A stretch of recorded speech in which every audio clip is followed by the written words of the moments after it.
Hello दोस्तों, कैसे हैं आप सब। उम्मीद करता हूँ अच्छे होंगे। तो आज हम फिजिक्स का सेकंड पेपर का बात करेंगे, जो इनके मोस्ट क्वेश्चन है, इंपॉर्टेंट क्वेश्चन है। फिजिक्स का सेकंड पेपर मैथमेटिक्स फिजिक्स जो है, इससे पहले वाली वीडियो में हमने बताया था थर्मोडायनेमिक्स का जो मोस्ट क्वेश्चन है और उसका आंसर भी बताया था। ठीक वैसे ही यहाँ पे सेकंड पेपर में हम इसका मोस्ट जो क्वेश्चन है वो भी बताएंगे और इसका आंसर भी बताएंगे, सॉल्यूशन के साथ में है। ठीक है, तो सबसे पहले हम यूनिट 4 में बात करेंगे, यूनिट 4 में क्या क्या इंपॉर्टेंट है और क्या नहीं है। तो ये 1 नंबर का क्वेश्चन है, लाप्लासियन संकारक का मान गोलीय निर्देशांकों के पदों में लिखो। तो मैं स्क्रॉल करता जा रहा हूँ, आप देखते रहिएगा। ठीक है, जहाँ पे मुझे समझाना होगा वो बता दूंगा आपको। ठीक है, और ये दूसरा वाला भी 1 नंबर का क्वेश्चन है, और ये तीसरा वाला है 4 नंबर का, 6 नंबर का, त्रिविमीय कार्तीय निर्देशांकों में लाप्लास समीकरण। तो इसको आप करना है, बड़ा डेरिवेशन है, तो इसको आप कर लेना। मैं स्क्रॉल कर रहा हूँ, देखते जाओ। और बिल्कुल आसान है, 2 बार प्रैक्टिस करोगे ये भी आ जाएगा आपको। ठीक है, हार्ड नहीं है, बस दिखने में लग रहा है इतना लंबा डेरिवेशन है, कैसे होगा, कुछ भी नहीं है, बिल्कुल आसान है। अब हम बात करेंगे नेक्स्ट क्वेश्चन, देखते कौन सा है। नेक्स्ट क्वेश्चन है गोलीय निर्देशांकों में लाप्लास समीकरण। ठीक वैसे ही था जो अभी ऊपर मैंने स्क्रॉल किया, त्रिविमीय में लाप्लास समीकरण। तो ये भी वैसे ही है और ये भी आसान है। इसकी भी 2-3 बार प्रैक्टिस करोगे, बिल्कुल आसान है। और एकदम शॉर्ट में डेरिवेशन करवाया हुआ है मेरा, कोई लंबा नहीं है इसके अंदर जो बहुत टाइम लगेगा, और समझ में भी आ जाएगा। बस आप 1 बार 2 बार प्रैक्टिस तो करो, जब भी आएगा। ऐसे देखने से नहीं आएगा, बस देख लिया, 1 बार लिख लिया, हो गया मोस्ट क्वेश्चन, नहीं। अब नेक्स्ट क्वेश्चन की बात करते हैं। नेक्स्ट क्वेश्चन कौन सा है। नेक्स्ट क्वेश्चन है ये वृत्ताकार बेलनीय निर्देशांकों में हेल्महोल्ट्ज़ समीकरण। ये भी आ सकता है, नहीं भी आ सकता है, 50% चांस है, लेकिन इसको भी कर लेना 1-2 बार, आइडिया रहेगा तो फिर आप कर दोगे। अगर आ गया तो 1-2 बार करोगे तो आइडिया रहेगा, हाँ ये ऐसे हुआ था, ये भी कर लोगे आप। ठीक है, अब बात करते हैं नेक्स्ट क्वेश्चन फिर से। अभी यूनिट 4 में ही चल रहा है। ठीक है, यूनिट 4 में वृत्तीय झिल्ली में कंपन चरों की पृथक्करण से। तो ये वृत्तीय झिल्ली वाला आप याद कर लेना, ऊपर 2-3 लाइन हिंदी लिखी है और बाकी देख लेना डेरिवेशन। इंपॉर्टेंट तो नहीं है वृत्तीय झिल्ली वाला, बस देख लेना आप। और नेक्स्ट क्वेश्चन अब देखते क्या है। इसमें 2 भू संपर्कित चालक प्लेटों के मध्य रैखिक आवेश के कारण प्लेट के मध्य विभिन्न बिंदुओं पर विद्युत विभव। तो इसको आप कर लेना, ये आ सकता है। इसमें 1-2 पॉइंट बना के दे सकता है वो करने के लिए। अभी आपको बता रहा हूँ, देखो ये करते गए और ये किया, और यहाँ देखो रैखिक आवेश भू संपर्कित प्लेटों के मध्य को 2 भागों में विभाजित किया गया है। और अब बात करते हैं यूनिट 1। यूनिट 1, इस समीकरण, देखो ऊपर लिखा हुआ है, इस समीकरण से आगे हल होगा जैसे y बराबर 0, तब φ1 बराबर φ2, ऐसे क्वेश्चन बना के देगा और आपको यही छाप देना। अब यूनिट 1 में बात करते हैं। यूनिट 1 में ये देखो, लांबिक वक्र रेखीय निर्देशांकों का व्यंजक व्युत्पन्न कीजिए तथा इसके मान बेलनीय और गोलनीय निर्देशांकों में भी व्यक्त कीजिए। तो अपन पूरा डेरिवेशन करेंगे, लास्ट में बेलनीय पे और गोलनीय पे कर देंगे। हो सकता है यहाँ से पूरा ना दे कि 1 नंबर 2 नंबर में ये बेलनीय वाला दे दे, गोलनीय वाला दे दे। तो इसको अच्छे से करना, क्योंकि इसमें 2-3 क्वेश्चन बन रहे हैं, तो अच्छे से कर लोगे। 3 क्वेश्चन बनेंगे, कहीं से भी आ जाए आप आराम से कर दोगे, बिल्कुल। ठीक है, अब देखते हैं इसके बाद कौन सा क्वेश्चन है।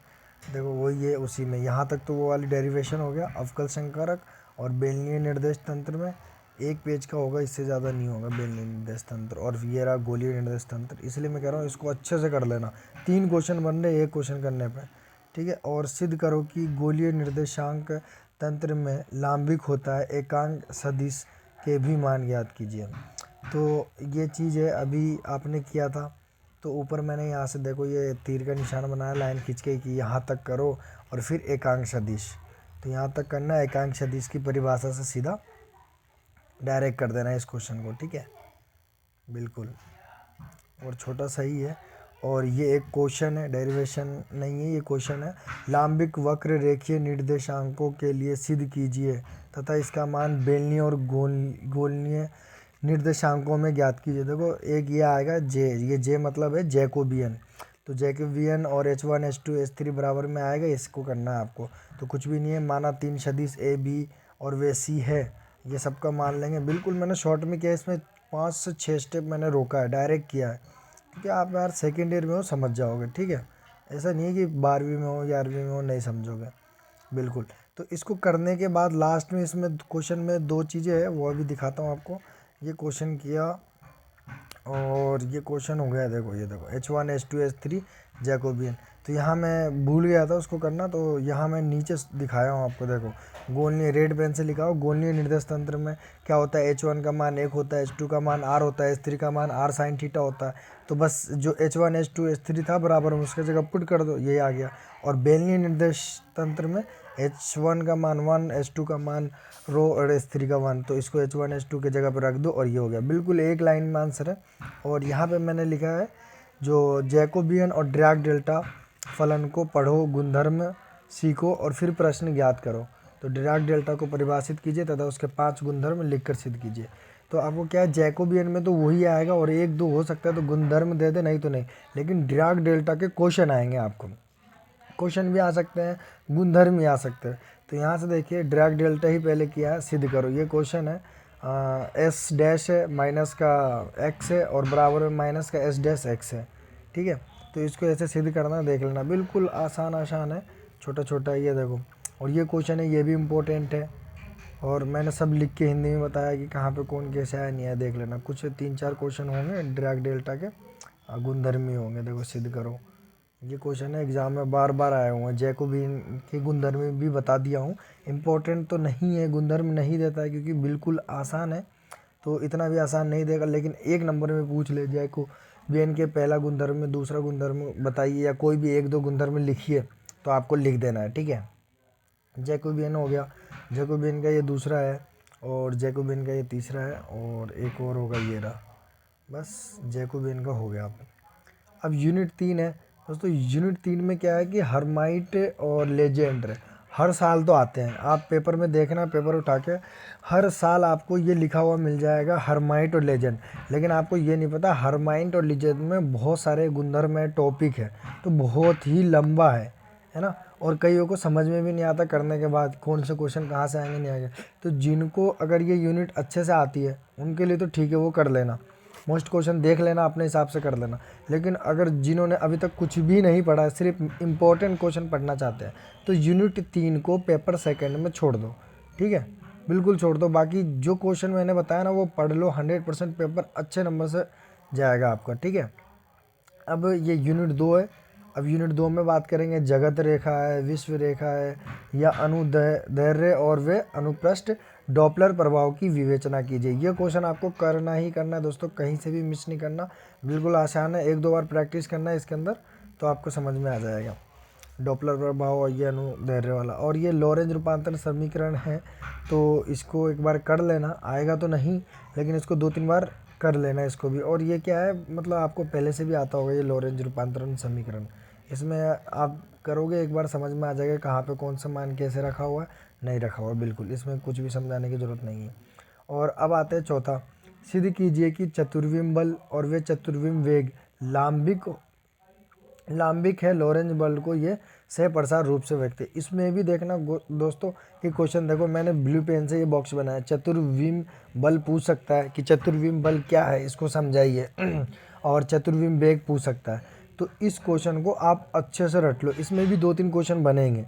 जब ये क्वेश्चन अच्छे से आपको आ जाएगा ना, तो ये जो चतुर्विम बल चतुर्विम वेग कहीं से भी पूछ ले आप कर दोगे बिल्कुल, और पूरे के पूरे नंबर आ जाएंगे। और ये रहा। अब नेक्स्ट क्वेश्चन जो है कॉम्पटन प्रभाव ऊर्जा संवेग चतुर्विम सदिश का उपयोग करते हुए, तो कॉम्पटन प्रभाव वाला भी कर लेना, इसको छोड़ना मत। इस पे वैसे न्यूमेरिकल भी दे सकता है, लेकिन अगर ये आ गया तो ये भी कर देना, और न्यूमेरिकल आ गया तो इसका आपको जो सूत्र है वो याद रखना है, और सूत्र याद रखोगे तो हो जाएगा इस पे भी। अब देखते हैं नेक्स्ट क्वेश्चन कौन सा है। नेक्स्ट क्वेश्चन देखो, अभी कॉम्पटन प्रभाव में ही चल रहा है, ये कॉम्पटन प्रभाव का ये मान आया था, लेकिन अधिकतम के लिए क्या कर दिया, कोस थीटा का मान -1 कर दिया, और इसको यहाँ पे 1 + 1 तो 2 से गुणा हो गया, तो ये मान आ गया। इसमें एक छोटा सा क्वेश्चन बनता है, मैं आपको आगे क्वेश्चन लिखाया हूँ, देखो ये लिखाया हूँ, सिद्ध कीजिए कि कॉम्पटन तरंगदैर्ध्य में अधिकतम विस्थापन का मान 0.0484 एंगस्ट्रॉन होता है। तो कॉम्पटन सूत्र से लिख लेना है, और क्या करना है, अधिकतम के लिए कोस थीटा का मान -1 रखो, और फिर ये आ गया। तो 1 नंबर का क्वेश्चन बन सकता है, इसलिए मैंने यहाँ पे लिख दिया। और एक क्वेश्चन ये है, शायद लास्ट होगा, द्वारा प्रदर्शित कीजिए मेसोन वगैरह, तो ये देख लेना। म्यू की गतिज ऊर्जा और न्यूट्रॉनों की आपेक्षिक गतिज ऊर्जा, ये आपको क्या करना है, ये दोनों सूत्र आपको पहले याद रखना है, ठीक है। मेसोन की गतिज ऊर्जा का सूत्र ये जो लिखा हुआ, और न्यूट्रॉन की अपेक्षिक गतिज ऊर्जा का सूत्र लिखा हुआ, सूत्र याद रखना। बाकी जो मान है बिल्कुल दिया हुआ है, इसको इसमें पुट करना और आपको आंसर निकल जाएगा। बस ये लास्ट है दोस्तों, तो इन्हीं क्वेश्चन को आप करते रहें। और ज़्यादा टाइम तो नहीं है पेपर में, 10-12 दिन है इसके, तो इन क्वेश्चन को कर लो, आप आराम से पास हो जाओगे और नंबर भी अच्छे आ जाएंगे आपके, ठीक है दोस्तों। ओके, अब मिलते हैं नेक्स्ट वीडियो में।